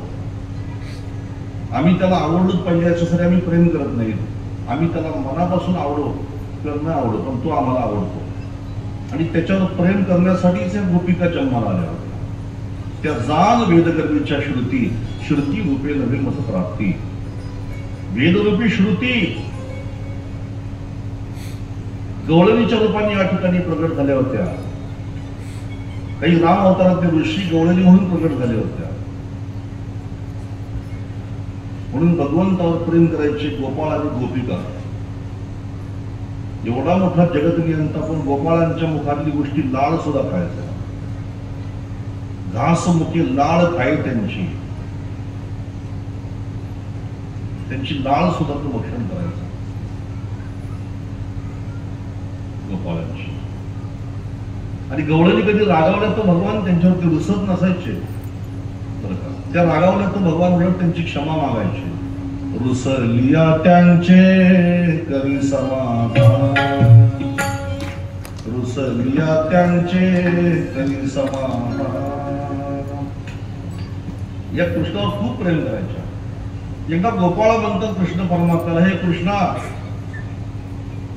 तू आमच्यावर एवढं प्रेम करतो पण आम्हाला एकांत देत नाही. आणि गवळणी म्हणतात कृष्णा, तू आमच्यावर प्रेम करतो, तू आम्हाला एकांत देत नाही.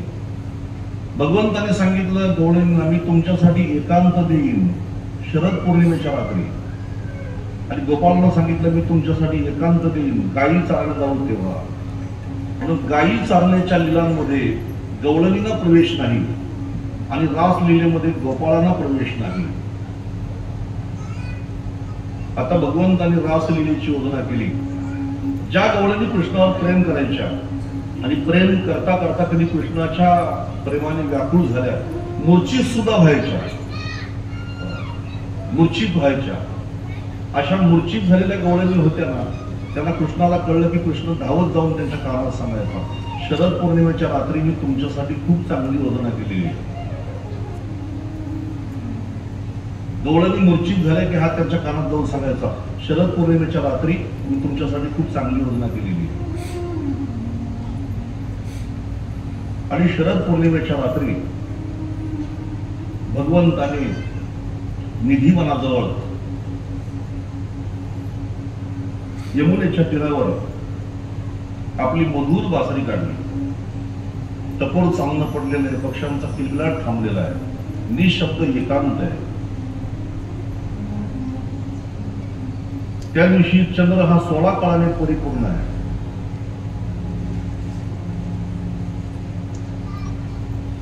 अशी लाली संपूर्ण आकाशामध्ये पसरलेली आहे.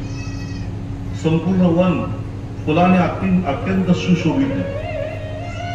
आणि शरद पौर्णिमेच्या रात्री भगवंताने आपली मधुर बासरी काढली आणि त्या मधुर बासरीवर भगवंतांनी काम क्लीन छेडली आणि भगवंत ती बासरी वाजवतात असा.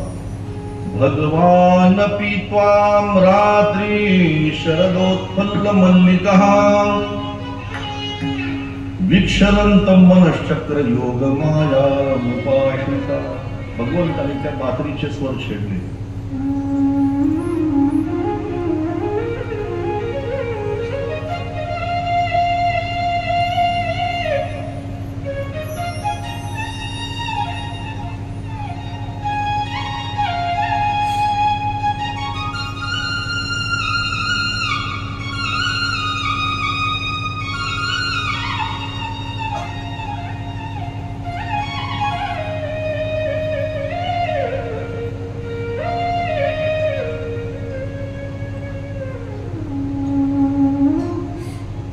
हा प्रसंग ऐकताना तुम्ही जर समजा वृंदावनामध्ये नसल गेलात तर तुम्हाला बरं का तुमच्यामध्ये कुठेतरी मात्र हृदय नसेल असं मला वाटतं. त्या शरद पौर्णिमेच्या रात्री भगवंताने बासरीचे स्वर छेडले आणि ती बासरी एवढी मधुर वाजते, एवढी मधुर वाजते. जर आमचा रमेश एवढा चांगला वाजवतो तर माझे भगवान कसे वाजवत असतील.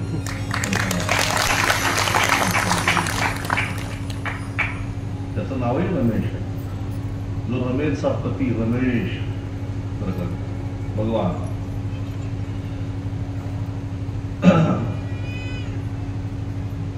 या भागवतामध्ये वेणुगीत नावाचं प्रकरण आलंय, अतिशय सुंदर वेणुगीत.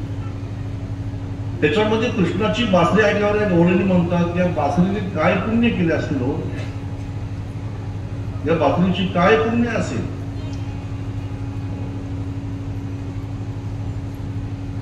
गोपिकिमाचरदयं कुशलं सं वेणुर्दा मोदराधर सुधामपि गोपिका भोक्तम स्वयं वेदवशिष्टरसं हृदिन्यो तत्वयो शृणु मुमुच्चत्वरो यथोर्यः. पुरुष जातीचा वेणू आहे. वेणू पुरुष पुल्लिंगी शब्द आहे. वेणू पुरुष जातीचा आहे, बांबू पासून बनलेला आहे. काय पुण्य केले असतील या बासरीने. ज्या अधरामृतासाठी कृष्णाच्या आम्ही व्याकुळ झालेले आहोत, पण आम्हाला ते अधरामृत मिळत नाही. पण ही बासरी सतत त्याच्या ओठावरती राहून अखंड त्याच्या अधरामृताचं पान करते. किती पुण्य केले असतील. कुणीतरी बासरीला हा प्रश्न विचारला होता, तू काय पुण्याई केली होतीस अशी की कृष्ण तुला सतत ओठावरती बाळगतो. बासरीने उत्तर दिलं, त्याच्या ओठावरती राहावं याच्याकरता मी आतमध्ये काही ठेवलं नाही हो. आतमध्ये होतं ते बाहेर काढून टाकलं. मी भरलेला होतो, मी पोकळ झालो म्हणून मला कृष्णाने ओठावर ठेवला. जोपर्यंत आमच्यामध्ये अहंकार भरलेला आहे तोपर्यंत कृष्ण आम्हाला उचलून नाही घेत. पण ज्या दिवशी आमच्यातला अहंकार गेला त्या दिवशी माझा परमात्मा हाताचा पलंग करतो आणि ओठाची उशी करतो आणि तिथे त्या भक्ताला विराजमान करतो.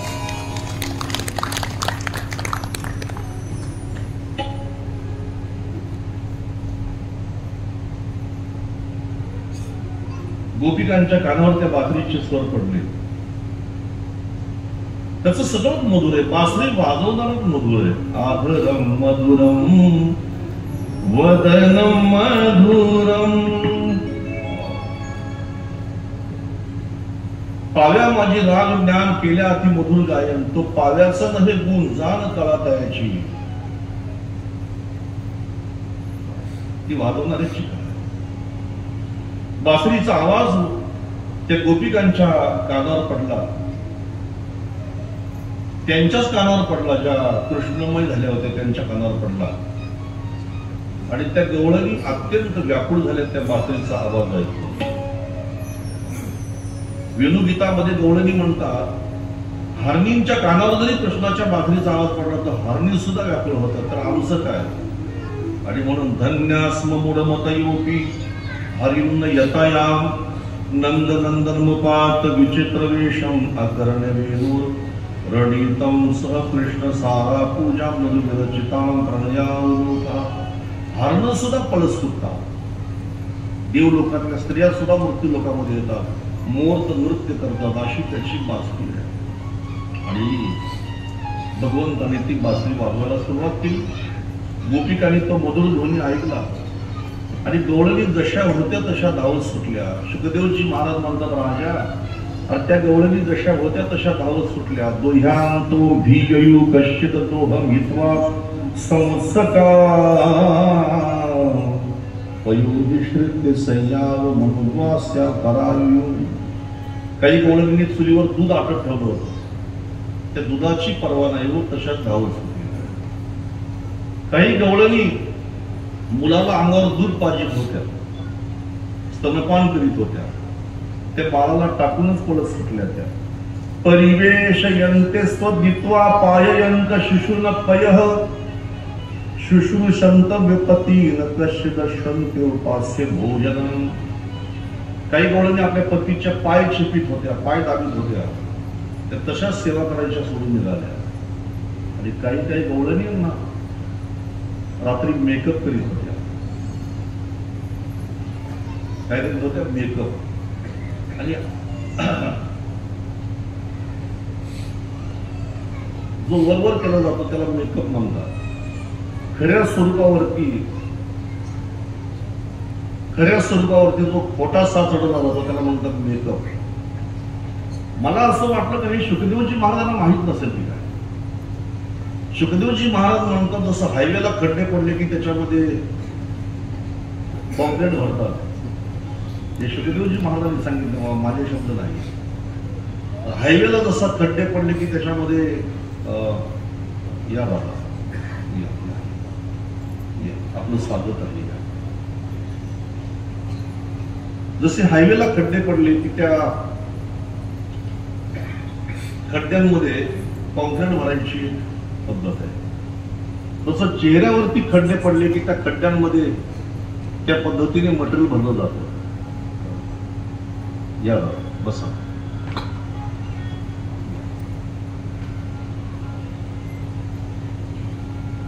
आज कथा लवकर सुरू झालेली आहे आणि पण कथा लगेच संपेल अशी तुम्ही अपेक्षा सुद्धा करू नका बरं.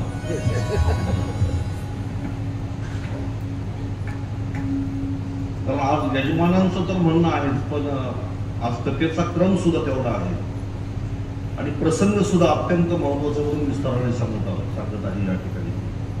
या जय श्रीराम, जय श्रीकृष्ण. उपस्थित सर्वांचं या ठिकाणी मी व्यासपीठाच्या वतीने स्वागत करतो. आमच्या श्री मलंग गडाचे मलंग भक्त ज्याने जवळजवळ 1980 पासून श्री मलंगगडाची सेवा करून आपलं उभं आयुष्य मलंगगडाच्या चरणावर समर्पित केलं असे विजयजी देशमुख सुद्धा या ठिकाणी आलेले आहेत.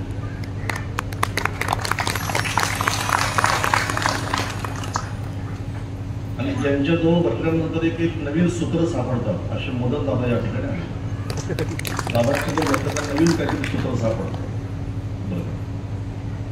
जे आपण कधी ऐकलेलं नसतं, असे सूत्र त्यांच्याकडून सापडतात ऐकायला नव्हतं. विषय असा आहे, मी सांगत होतो की शुकदेवजी महाराजांना सुद्धा माहिती की रस्त्यावरचे खड्डे पडले की त्या खड्ड्यामध्ये पावडर टाकून त्या रस्त्याची लेवल करतात गाड्या आपटू नये म्हणून. तसं चेहऱ्यावर खड्डे पडले का चेहऱ्यावरती काहीतरी भरायचं असतं ते मला माहित नाही, त्याला फाउंडेशन म्हणतात वाटतं. काय म्हणतात त्याला? या पोरी सांगतात की त्याला फाउंडेशन म्हणतात आणि ती त्याच्यामध्ये भरलं जातं. तसं गोकुळातल्या गवळणी रात्री काही अशा चेहऱ्यावरती फाउंडेशन भरीत होत्या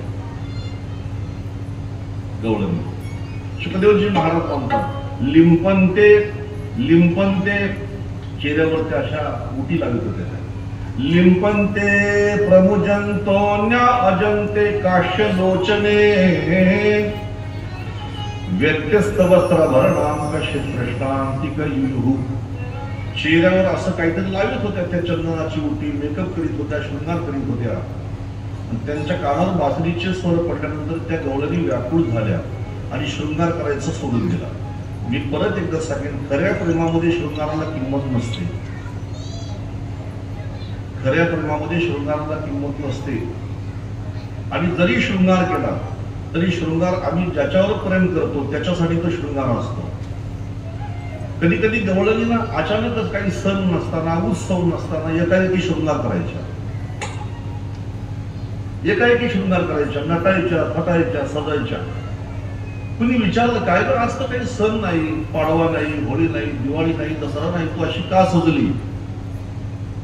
ते म्हणायच्या, आज मी सजली माझ्या कृष्णासाठी. मैंने चुनरी सजाई रे कृष्ण नाम की, मैंने बिंदिया लगाई रे कृष्ण नाम की. ये मेहंदी मैंने मेरे कृष्ण के लिए लगाई है, ये बिंदिया मैंने मेरे कृष्ण के लिए लगाई है असं म्हणायचं. गवळणी व्याकुळ झाल्या, जशा होत्या तशा आल्या.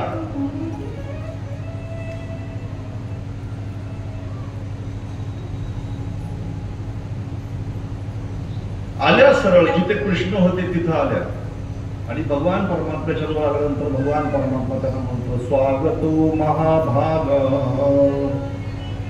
आई आप सबका स्वागत है. खूप छान प्रसंग आहे. भगवान म्हणतात तुमचं सगळ्यांचं स्वागत आहे. स्वागतम वो महाभागा प्रियम किम करवानी बा.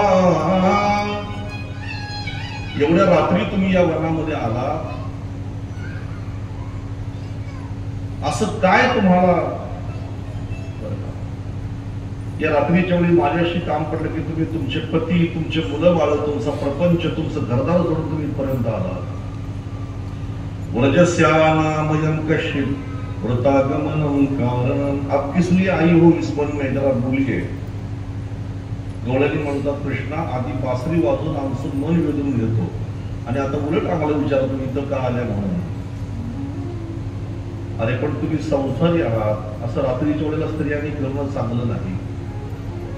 शांती ब्रह्मश्री एकनाथ महाराजांची रचना खूप गोड आहे. गवळणी म्हणतात, कृष्णा आम्हाला सुद्धा माहिती आहे की आम्ही संसारी आहोत त्या, पण तुझ्या मुरळीचा ध्वनी अकल्पित पडिला कानी. विवळ झाली मी अंतकरणी, मी घर धंदा विसरली. आहारे साळिया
काय म्हणतो मुरळी नव्हे तो केवळ बाण तिने हरिला माझा प्राण संसार केला तारकीना हे निर्दयी संचरली वाजविली मुरळी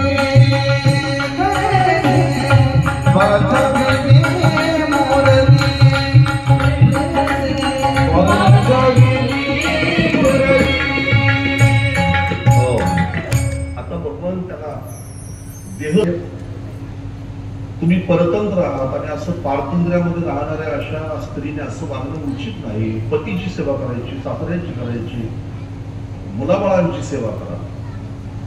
त्याच्यामध्ये भगवंताच्या मुखामध्ये शुकदेवजी महाराजांनी एक अत्यंत महत्वाचा श्लोक घातलेला तो तुम्हाला मी सांगणार आहे. भर्तु शुश्रूषणां स्त्रिया परोधर्मा हिमायया तप्तंधुना च कल्याणं च प्रजानां च भूषणम्. स्त्रियांचा परम धर्म आहे आपल्या पतीची सेवा करणं, आपल्या पतीला देव मानून त्याची सेवा करणं. आपल्या प्रारब्धाने, पूर्व प्रारब्धाने आपल्याला कसाही पती मिळाला तरी सुद्धा मात्र त्याचा द्वेष करू नये, त्याचा तिरस्कार करू नये. दुःशिलो दुर्भग वृद्धो जडो रोगे धनो अपिवा पती स्त्रीभिर्न हातव्य लोके सुधी पातकी. अभाग्य असेल, गुणवान नसेल कदाचित, दिसाला कुरूप असेल कदाचित, नसेल त्याला काही येत, तर तरी सुद्धा मात्र त्याचा द्वेष करू नका. रामायणामध्ये अनुसया मातेने सीता मातेला पत्नीचा धर्म काय असतो हे सांगितलेलं आहे. आणि त्याच्यामध्ये चौपाई अनुसयेच्या मुखामध्ये आली छान. आपली पत्नी आपल्यावर किती प्रेम करते, म्हणजे तुम्ही तुमच्या पतीवर किती प्रेम करता हे संकट काळामध्ये कळतं. धीरज धर्म मित्र अरुणारी नारी आपत काल परे केऊचारी. तुमच्यामध्ये किती हिंमत आहे संकट काळामध्ये कळेल. तुम्ही जीवनामध्ये किती धर्माने वागता संकट काळामध्ये कळेल. काही लोकांनी कोरोनाच्या काळामध्ये 2 रुपयाच्या अंड्यासाठी माळा काढल्या. आम्ही धर्माने जगणारे, आम्ही धर्म 2 रुपयाच्या अंड्यासाठी तुळशीच्या माळा काढल्या. धीरज धर्म मित्र अरुणारी. लोक म्हणतात माझे खूप मित्र आहेत, जरा संकट पडू दे मग तुला कळेल तुझी किती मित्र आहे. नारी, माझी पत्नी माझ्यावर खूप प्रेम करते, संकट काळामध्ये तिची परीक्षा होईल. असो विस्तार करत नाही. भगवंताने त्यांना देहधर्म सांगितला, पण या गवळणीने एकाच वाक्यामध्ये देवाचं तोंड बंद केलं. आम्हाला देहधर्म सांग नाही तर आणखी कुठला धर्म सांग. पण भगवद्गीतेमध्ये तू काय म्हणणार आहे कृष्णा? काय म्हटलो मी? विसरलास की काय? तू आम्हाला धर्माचं ज्ञान देतो शिके आणि भगवद्गीतेमध्ये सांगतो सर्व धर्मान परित्याज्य मामेकं शरणं व्रज अहं त्वा सर्व पापेभ्यो मोक्षयिष्यामि मा शुचः. सबको छोड़ के मेरे पास आ जाओ. हे तुझं वाक्य ना, सर्व धर्म सोडून माझ्याकडे ये म्हणून. शांती ब्रह्मश्री एकनाथ महाराज सुद्धा या गवळणींचं खूप छान वर्णन करतात. ज्याला तू आमचा पती म्हणतो, एरी म्हणे तू या देहाचा पती, या देहाच्या पतीकडे आम्हाला जायला सांगतो. अरे नाही, आम्ही आमचं सर्वस्व तुला कधीच अर्पण केलेलं आहे. आणि मग नंतर त्याच्यानंतर भगवंताने विचार केला, आता जास्त काही विस्तार करण्यामध्ये अर्थ नाही, 9 वाजत आलेले आहेत. जेवढ्या गवळणी होत्या भगवंताने तेवढी रूप धारण केली आणि भगवंत आता त्यांच्याबरोबर नाचू लागले, गाऊ लागले, खेळू लागले. कृष्ण लहान, गोपी लहान, लहान लहान गडी. आता त्यांच्यासोबत भगवंत खेळत असताना आता काय झालं, आपल्या बाजूला असलेला कृष्ण प्रत्येकाला वाटायचं की मीच कृष्णाच्या बरोबर आहे आणि कृष्ण माझ्या बरोबर आहे. आणि त्यांचा अहंकार जागा झाला, अभिमान जागा झाला त्यांचा. देवाला सगळं सहन होतं पण अभिमान नाही सहन होत. म्हणून त्यांच्यासोबत नाचणारे भगवान आता त्यांच्यामधून गुप्त झाले. नंतर गवळणी भानावर आल्या, अरे देव गेले कुठे म्हणून त्या शोधू लागल्या, तर देवच दिसत नाही. म्हणून आता त्या देवाला शोधू लागल्या. वाळवंटामध्ये भगवंताची लागलेली पावलं, त्या पावलांच्या मागे त्या चालू लागल्या आणि पावलांच्या मागे चालत चालत पुढे गेल्या. त्यांच्या लक्षात आलं की आपल्यामधली एक गवळण कमी आहे आणि तिला याने नक्की त्याच्यासोबत नेली असावी. आणि म्हणून भगवंताने खरोखर राधाराणीला आपल्यासोबत घेऊन गेले होते. तिचीही पावलं, राधाराणीचीही पावलं आता तिथे त्या वाळवंटामध्ये त्यांना दिसू लागली. आणि म्हणून आता त्या दोन्ही पावलांच्या मागे आता ते चालू लागले. आणि भगवंताने राधाराणीला आपल्या खांद्यावर घेतले होते. पुढे गेल्यानंतर राधाराणीच्या मनात सुद्धा थोडासा अहंकार आला. देव फक्त माझ्यावरच प्रेम करतात, मीच भाग्यवान. एक वाक्य मी पहिल्या दिवशी सांगितलं होतं, मी मोठा आहे असं म्हणणं पाहत नाही, पण मीच मोठा आहे असं म्हणणं पाहतोय. मला हे येतं असं म्हणणं पाहत नाही, पण मलाच सर्वस्व येतं असं म्हणणं पाहतोय. ही गवळण म्हणते, राधाराणी म्हणतात, माझ्यावर देवाने एवढं प्रेम करावं, मी किती भाग्यवान. देवाला तेही सहन झालं नाही. आणि म्हणून भगवंताने खांद्यावर घेतलेल्या राधाराणीला सांगितलं, जरा खाली उतर. एका झाडाची फुलं तोडली, त्याची वेणी करून राधाराणीच्या केसामध्ये घातली. आता राधाराणी म्हणतात, मला परत तुम्ही उचलून खांद्यावर घ्या. भगवान म्हणतात, आता परत मी तुला खांद्यावर घेतो. म्हणून खाली बसले. राधाराणीने भगवंताच्या खांद्यावर पाय टाकला आणि खाली वाकून बघतात तर खाली प्रश्नच नाही, तशाच पाय टाकून उभे. आणि मी ज्याच्या खांद्यावर बसली तो कृष्ण चितून गुप्त झाला हे जेव्हा राधाराणीला कळलं तेव्हा त्या सुद्धा अतिशय व्याकुल झाल्या आणि त्या भगवंताला आळवू लागल्या. कोणी सांगा या गोविंदाची शुद्धी, होता वाणीला लपाला आता कांगी, कोठे आड आली देहबुद्धी. त्या कृष्णाने मला एवढं प्रेम केलं पण माझ्या देहबुद्धीने घात केला, माझ्या अहंकाराने घात केला, माझ्यापासून मला कृष्ण दुरावला. आणि म्हणून राधाराणी आळवतात भगवान कृष्ण परमात्म्याला. काने यारे जग जेठी, काने यारे जग जेठी,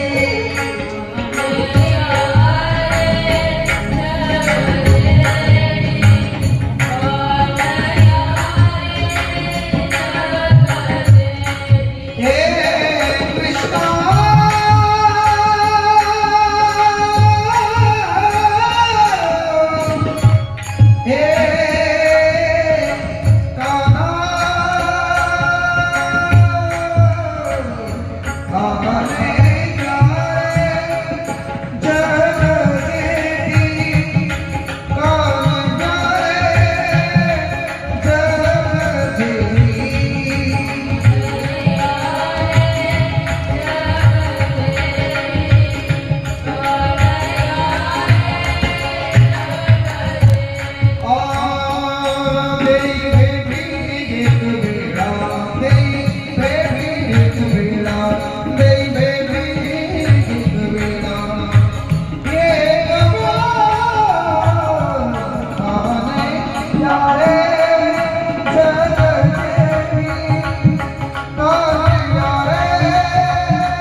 त्या अहंकाराच्या वनामध्ये मला सोडून गेला, त्याच्यामुळे कान प्रभावी सावजा आता माझ्यावर तुटून पडली कृष्णा धाव, असं म्हणून व्याकुळ झाल्या राधा राणी.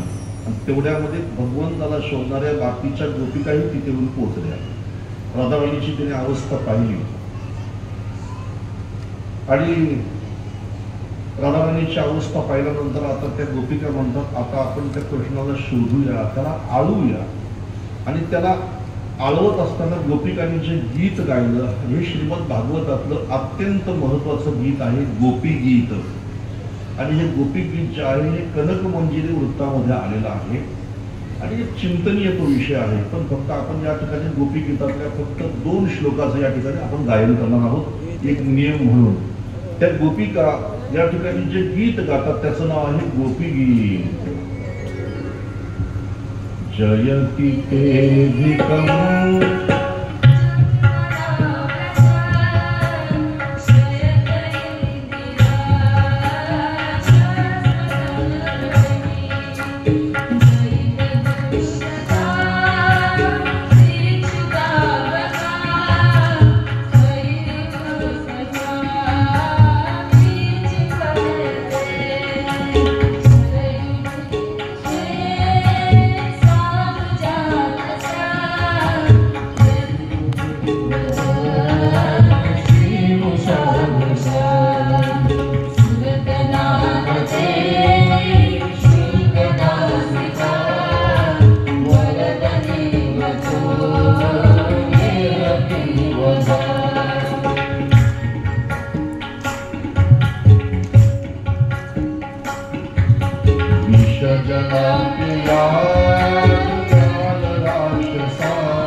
भगवान त्या ठिकाणी प्रगट झाले.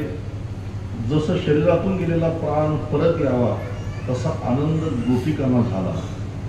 आणि आता त्यांनी भगवान परमात्म्याला त्या ठिकाणी काही प्रश्न विचारलेले, तोही अत्यंत चिंतनीय विषय आहे. भगवान म्हणतात, माझ्या प्रती माझ्या भक्तांचं प्रेम अधिक वृद्धिंगत व्हावं म्हणजे आशा लीला करीत असतो. कधी प्राप्त होतो, कधी गुप्त होतो. आणि माझ्या भक्ताच्या ठिकाणी अहंकार झालेला मला थोडाही सहन होत नाही आणि म्हणून अहंकाररहित भक्ती त्याने करावी म्हणून आशा लीला करतो.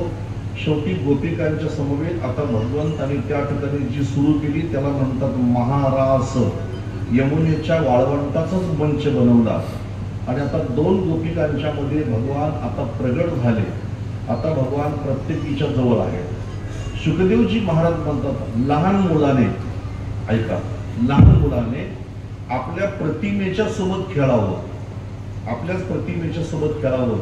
तसं इथं भगवंताची रासलीला म्हणजे भगवान स्वतःच स्वतःशी खेळत आहेत आणि म्हणून स्वतःने स्वतःशीच केलेली ही लीला म्हणजे भगवान परमात्म्याची रासलीला या ठिकाणी सुरू होते. थोडंसं फक्त मी महत्वाचा विषय सांगतो. शुकदेवजी महाराजांनी हा विषय सांगताना किती खबरदारी घेतली. ते म्हणतात, तुमच्या मनामध्ये चुकून सुद्धा असा विषय येऊ देऊ नका की गोपिकांच्या मनामध्ये वासना होती म्हणून. जसं भाजलेलं बी असतं, बी ते भाजलं आणि जमिनीमध्ये पेरलं त्याला मोड येत नाही, ते उगवत नाही. तसं कृष्ण कृष्ण म्हणता म्हणता गोपिकांच्या ठिकाणच्या वासनेचं बीज हे समूळ नष्ट झालं होतं. न मयी आवेशती धियो कामा कामा कल्पिते भजितम कथितम धाना प्राया बीज नष्टते. त्यांच्या ठिकाणी वासनेचं बीज जळून गेलं होतं. अशा वासनारहित असलेल्या गोपिका आणि त्यांच्यामध्ये प्रगट झालेले श्री नंदनंदन भगवान कृष्ण परमात्मा यांची सुरू झाली महारास. वृंदावन के वंशीवट में रास रचो, रास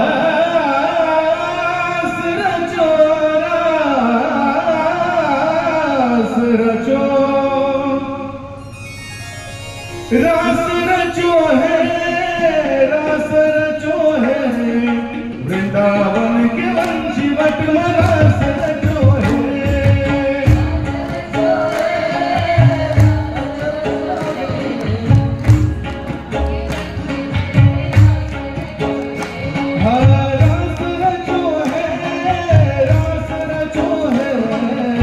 वृंदावन के वंशवट में रास रचो है।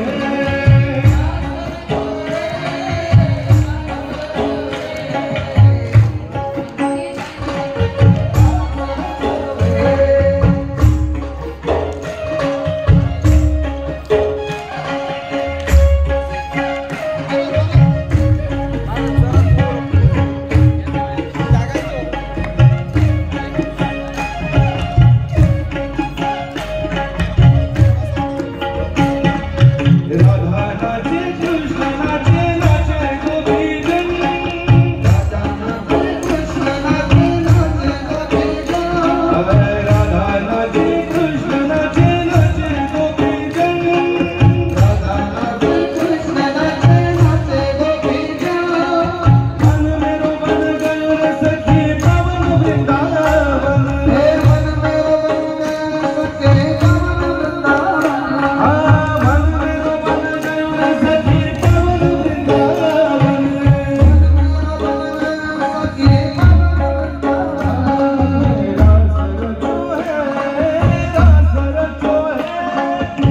वृंदावन